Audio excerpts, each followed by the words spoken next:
Thank you, thank you. It's amazing to be here at the Royal Geographical Society. I feel like I should be presenting maybe a new continent, certainly a new species of bird, or something like that. Yeah, it's a weird moment for me to be here because it's actually like a week, really, since we've, in the famous words, broke up the band that was FAT, as some of you may know. And FAT's been going for around about 20 years, 20 odd years in both senses of the word, I suppose. So what I'm going to try and do is really give a kind of, I suppose, an overview of what we try to do, which is also an autobiography, but also perhaps an autopsy at the same time. First of all, though, I want to talk a little bit about what design is, or what I think design is. And I want to do that through two objects, the history of the whole world through two objects. This first one is the oldest object in London, certainly. It's at the British Museum. It's 1.8 million years old, found in Tanzania. And it looks pretty much like a stone, apart from there's a slightly sharper edge than you'd normally have, than naturally have. And so the museum tells us, well, like some person was smashing this stone with another stone, and the edge was getting sharper and sharper, and then they could, use this new thing to chop. And they could chop better, and they could chop more, faster, whatever. So it's a tool for sure. But I think it's also interesting to think of it as a moment that things changed a bit in a kind of 2001 type moment when the gorillas pick up the bone and start smashing each other on the head. This is a moment, I think, when design comes into the world. It's a moment where a kind of conceptual thought inside the human's head gets transmitted out into the stuff of the natural world, which before was just sticks and stones and stuff lying around accidentally. Now it became a thing. So this is like the moment that things came into the world.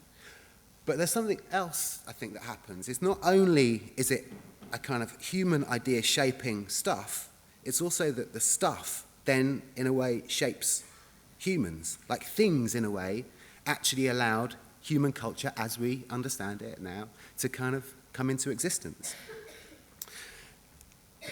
On the other hand, this is almost, the most modern object that humans have made. It's certainly the most expensive. International Space Station. And of course, this is a tool as well. It's a device where experiments go on and so on. But I like to think of it as something else. It's a sort of like a realization of something which design deep down wants to do. And I like to think of this as essentially a kind of habitat floating around the planet, like a new world. However tiny, however pokey it might be, it is, in a sense, a totally self-contained environment out in space. And I think that's what design actually wants to do. Deep down, it wants to create new worlds. And of course, this might be, hovering above the surface of the planet, but even down on the planet itself, like design really makes the habitat that we inhabit.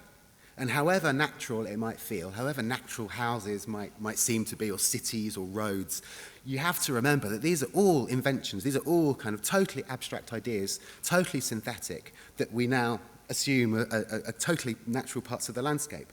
So I think on the one hand, design makes us human, and on the other hand, design makes the world. And that really is the project of design. However you might want to interpret, however you might want to play out as a designer, that's what it's really trying to do. So now to the autobiographical autopsy. This is really begin at the end at the beginning. And it's really a kind of story about how we at FAT did everything exactly the wrong way round, which probably was also a massive failure. But these things tend to play out in ways you never quite understand. So the first project, I think, that you have to undertake as a designer is to design yourself. That's the real thing. You need to design like who you are, where you are in the world, what you're going to do, but also what you think design is. What's the point of it? And this is how we did it very early on. We wrote this thing how to become a famous architect. This was at a point where I don't think we were actually architects, and we certainly weren't famous. And it was a kind of parody slash manifesto slash critique, but it was also a way of like constructing an identity for us, a kind of constructing an attitude, which then could sort of have a life of its own and work within the industry to kind of give us some space to begin to work.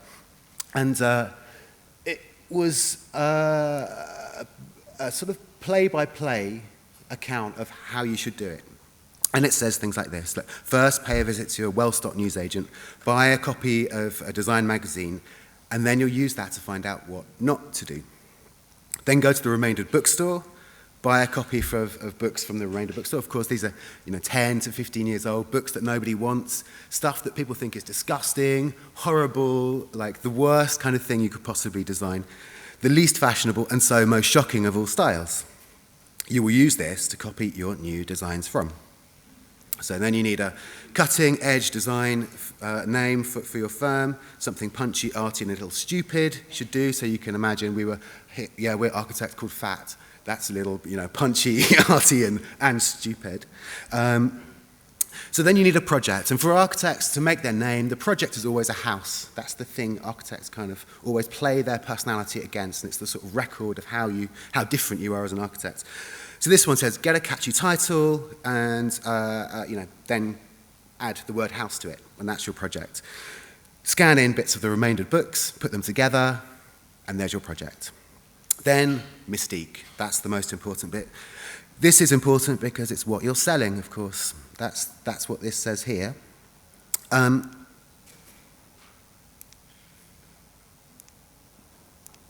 So the other thing, I suppose, is how you fit into the world as a designer. And so this says, know your audience, journalists.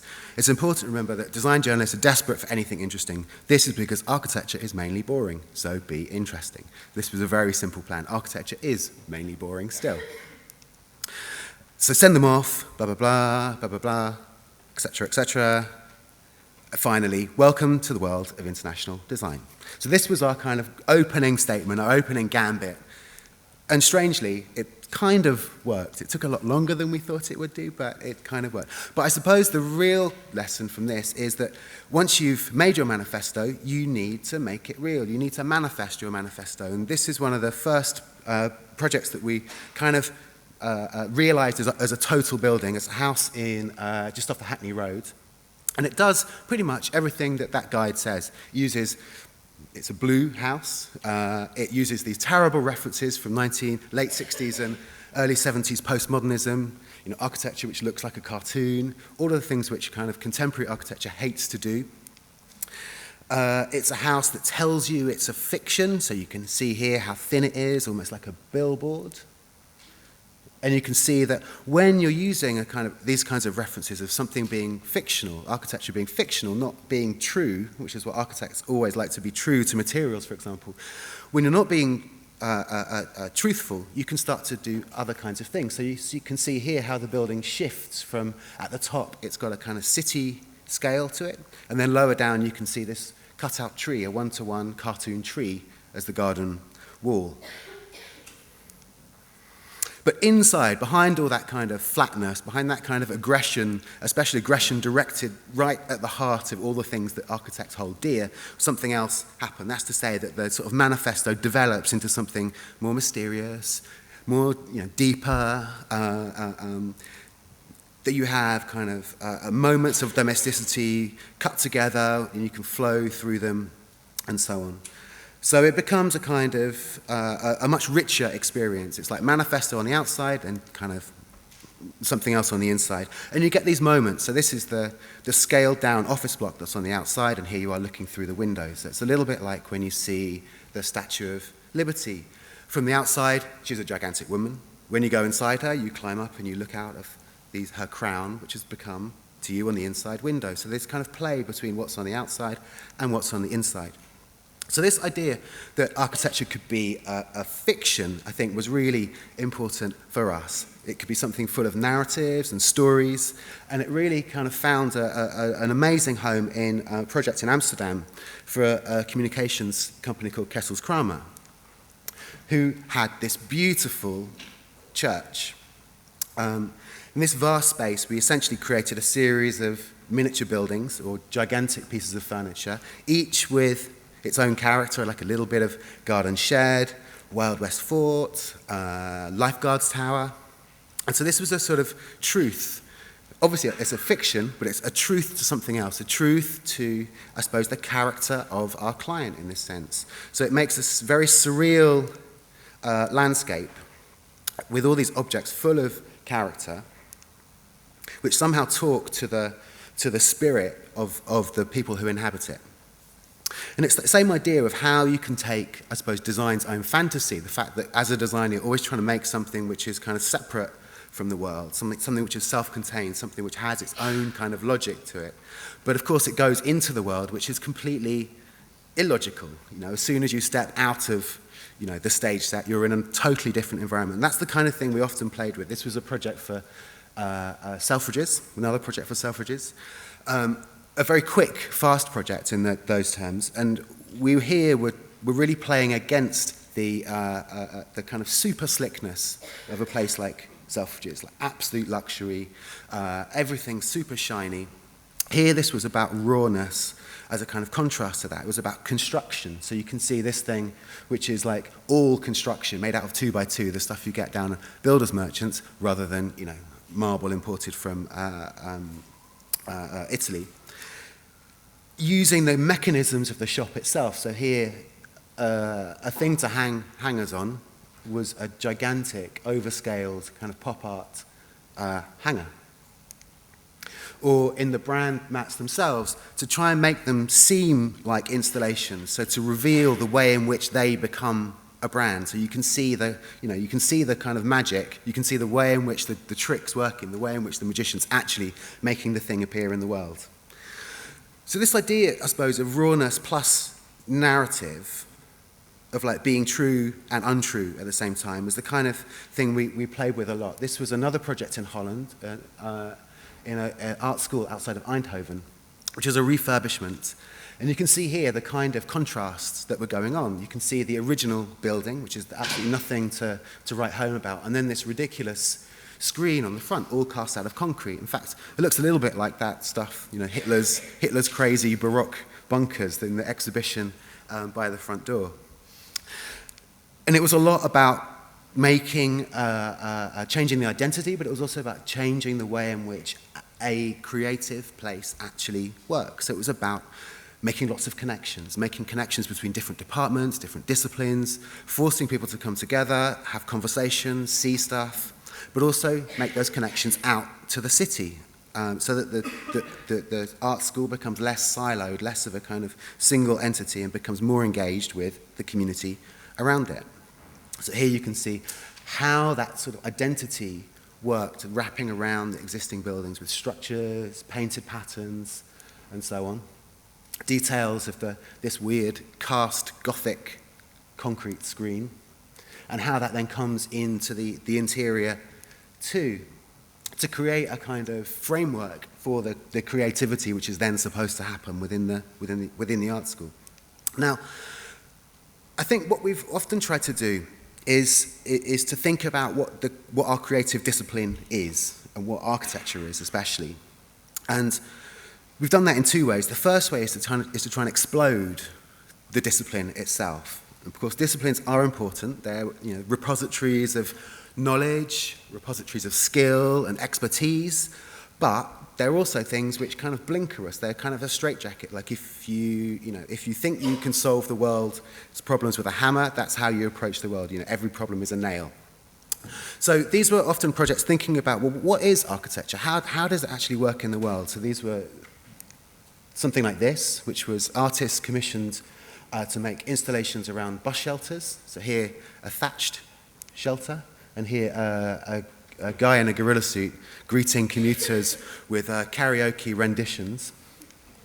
Or, you know, how can you make something as physical as an art gallery? How can you make that work without walls? Could it be something which isn't a building at all? So this was artists commissioned to make work on shopping bags. So in this sense, the gallery kind of walks down the road, meets a friend, gets on the bus, goes home, and so on. Like, it's a totally un-architectural way of thinking of what a gallery might be.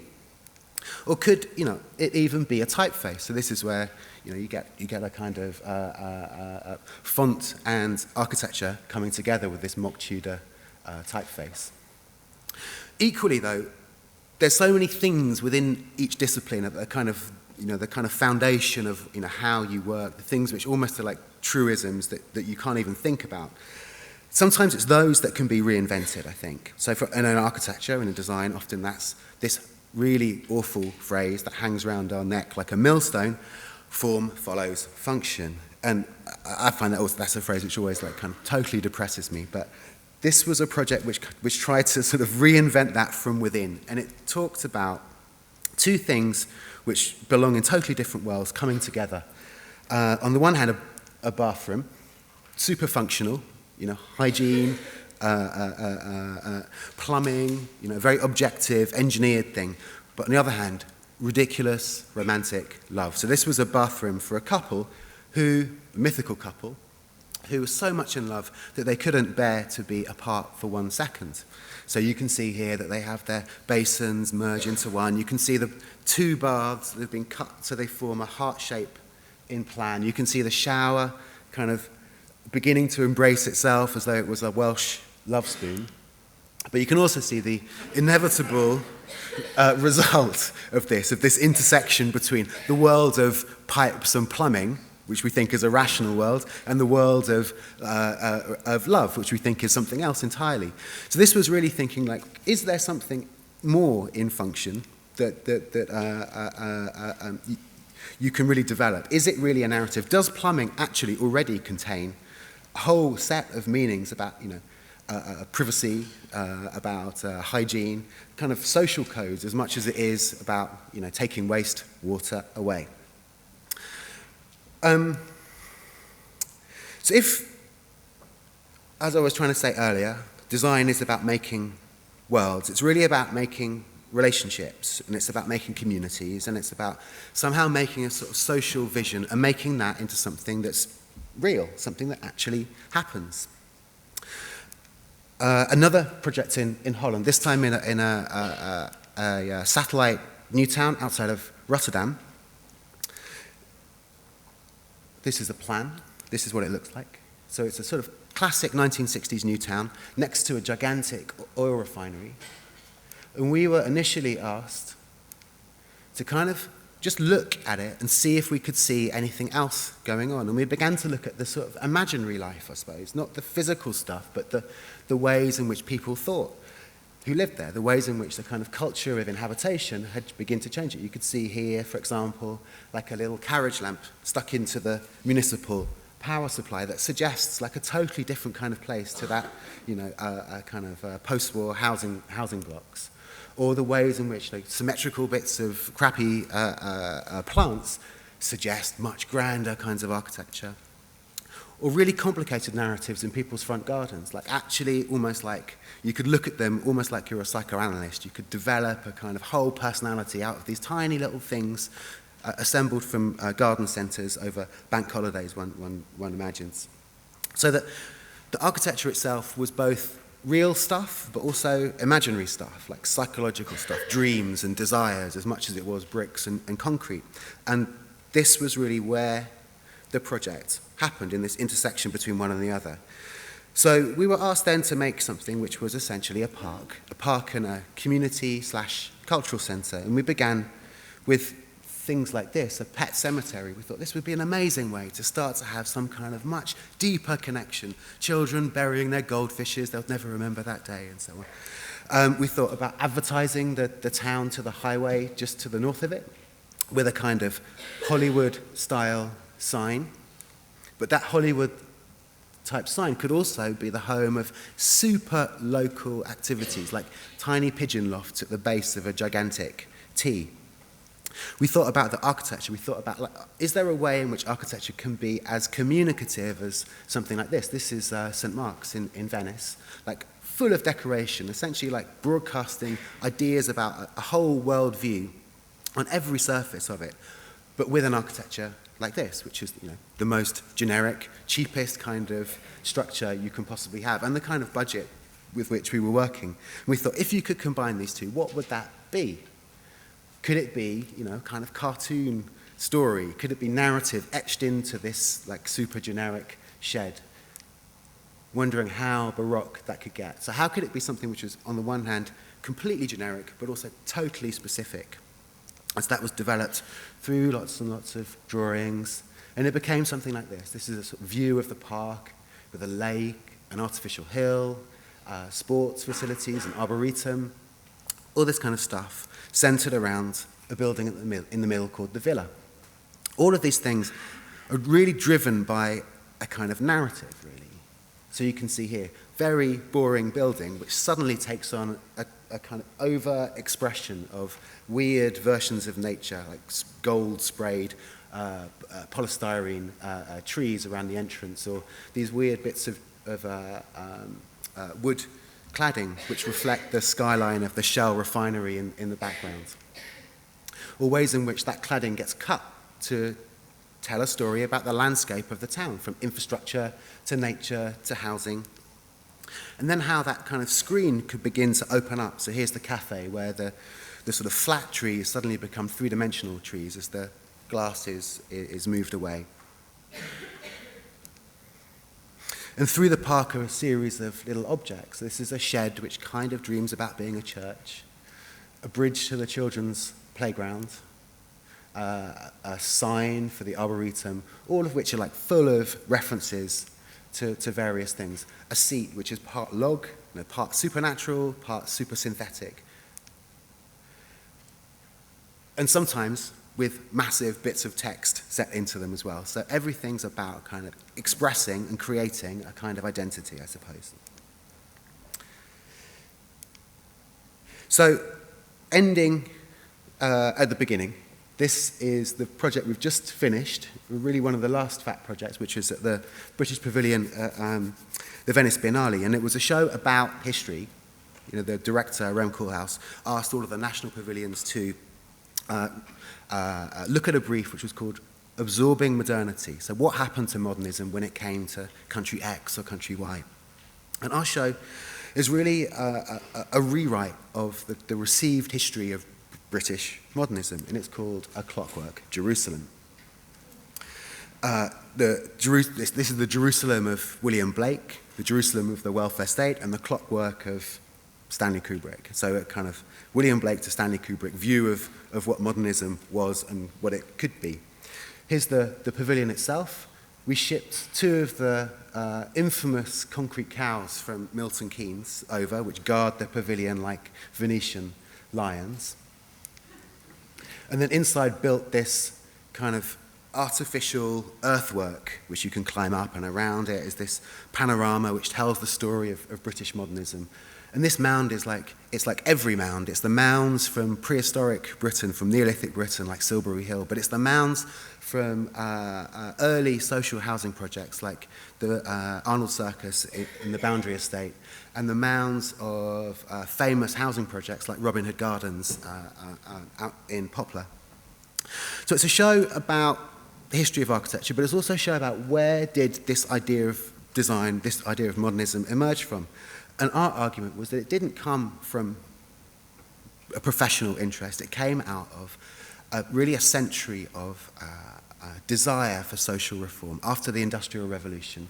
So people like William Booth, the founder of the Salvation Army, with his vision of how society could work, or William Morris, the arts and crafts designer, who also had this idea that you could somehow change the world through wallpaper, change the world through soft furnishings. It's a story about how certain types of British modern architecture were always looking backwards. So this is the Hume Estate in Manchester, infamous, only existed for 20 years before it was blown up. At one moment, the largest public housing project in Europe. But that was explicitly designed on the model of the Royal Crescent in Bath, the finest bit of Georgian set-piece architecture. In the Royal Crescent, it's homes for 11 people. In Hume, it was homes for 3,500. So it's a kind of democratized version of super bourgeois lifestyle. And that's an amazing ambition, in that post-war period of what design was trying to do. But it also created weird places. So this is looking into Hume. This is a photograph by Kevin Cummins in 1979 of Joy Division on the footbridge into the Hume estate. So the show's also about the kind of landscapes which came out of a certain kind of imagination, wanting to recreate the royal crescent for the masses, but then also the imaginations which began to inhabit those places. So Joy Division, in the middle of the Hume estate, kind of imagining that they're more miserable than they actually are, that they're behind the Iron Curtain and so on. It's about, I guess like experiences of modernity, and you can see this in different elements in culture. This is the same year, Cliff Richard, totally delighted to be under Spaghetti Junction, the modern world rushing around his ears, and exactly the same moment, this is J.G. Ballard, where the hero of the book has a car crash and he ends up in a kind of motorway intersection. It's a kind of dystopian retelling of Robinson Crusoe's story. So this kind of weird relationship that certainly Britain has with modernity, that it's both kind of exciting but also appalling at the same time. So as the kind of end project for FAT, it was an amazing way to go out, in a sense, that we began by writing a manifesto from the point of view of someone who was super successful when we were completely unsuccessful, and then as the finale to really retell the story of architecture and design in Britain, and of course, and not show any of our own work. But of course, what we were really doing there is making an argument. We were saying, we were always right, you were always wrong. We were the inevitable product of 300 years of British design culture. And there you can see, floating above it all, William Blake's eye and the cog from A Clockwork Orange, which sort of symbolizes the spirit, we argued, of British modernity. So finally, I guess back to this, the origin of objects and the origin of design. So this really is, I guess, my mission statement. This is what I think design should be, is that we always need to approach the thing, whether it's a stone, whether it's a kind of system, whether it's an object, with exactly the same kind of optimism that whoever it was bashing these two things together. And that what we should always remember is we're not just creating a thing, like design makes stuff, but what we're really making is culture. Objects are culture. And they're things which open up new possibilities, not of just what we can do, but of who we can be and the different kinds of world that we can create. Thank you.